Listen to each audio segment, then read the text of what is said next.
Football's 8 strangest moments including mascot feuds and players fighting. Football may be known as the beautiful game, but for as many amazing moments that the sport produces, it does spark some rather strange instances.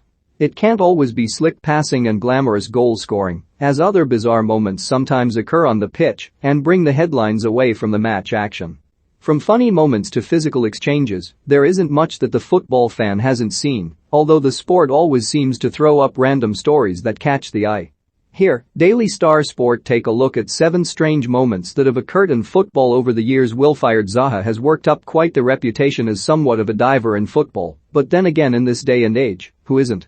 The Crystal Palace star is usually locked for his antics and often ignored by referees due to his reputation, but it's rare he receives stick from a rival mascot. As Palace travelled to Vicarage Road to face Watford, the Hornets mascot Harry dived by Zaha as he left the field to mock the Ivorian, and although it produced a smile at first, his reaction very quickly turned sour. Zaha is often involved in altercations with opposition players and fans, but never before had this spilled over to mascots until now. With the introduction of VAR, the aggression has somewhat disappeared from the modern game, as players can no longer get away with what they used to, and headbutts were rather common as players would come face to face. Regular amongst players, maybe, but not with managers. That was until Alan Pardew stepped up. Pardew shockingly gave a cheeky headbutt to Hull City midfielder David Mailer while he was managing Newcastle, as the player brushed him aside to grab the ball.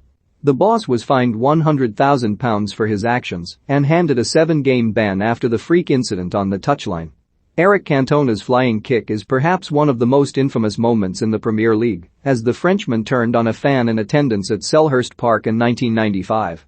Cantona was sent off following a scrap with Palace defender Richard Shaw, and while being heckled in the crowd, the forward unleashed his anger on a fan by kung fu kicking him in the stands. Cantona revealed that he almost quit football following the incident, as he was banned from playing for 9 months and was handed a 2-week prison sentence, which was later reduced to 120 hours community service for the attack. The Frenchman revealed to the United Way, "I have been insulted thousands of times and have never reacted, but sometimes you are fragile. Sometimes on the pitch emotions between two sides can boil over and tempers flare, and even the managers can get involved as previously mentioned in this list. It's rare though that teammates turn on one another, as Kieran Dyer and Lee Bowyer did while playing for Newcastle in 2005. Newcastle were being taught a lesson by Aston Villa, but it got worse as Dyer and Bowyer began throwing punches at one another, and the Magpies were reduced to 9 men as both were sent off. Both players were fined and handed 3-game bans, with Bowyer's lasting 4, as he'd already picked up a red card that season. So, we've had players and managers so far, with mascots mocking players, but during Wolves' trip to Bristol City back in 1998, it was the club mascots that began fighting on the field. At halftime, fans of both clubs were treated to a penalty shootout from Wolves mascot Wolfie and Bristol City's 3 Little Pigs, but the fun and friendly entertainment turned very sour. Wolfie was confronted by the pigs, and after clearly feeling threatened, he punched one of the pigs with his paw before pandemonium began. Wolves fans were cheering on their mascot in the fight, but the stewards stepped in to separate them before it escalated any further.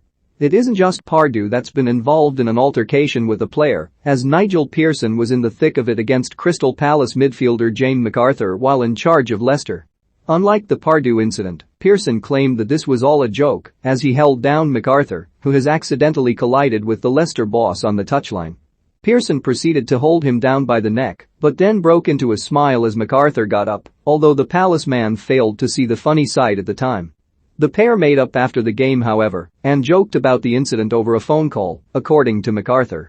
With managers, fellow players and mascots already coming to blows with players in this list, it's now the turn of Eden Hazard and the ball boy incident, as Chelsea faced Swansea. In the second leg of their cup semi-final against Chelsea, Swansea were keen on wasting as much time possible to make their first ever cup final, and in doing so, the ball boys weren't in any rush to keep the balls moving quickly. Hazard was eager to get things moving as Chelsea chased a 2-goal deficit, and as ball boy Charlie Morgan held onto the floor, the Belgian kicked him in order to free the ball from under his grasp. The incident sparked fury, and Hazard was sent off for his actions as the ball boy was led away from the field in what was a truly bizarre moment in Wales.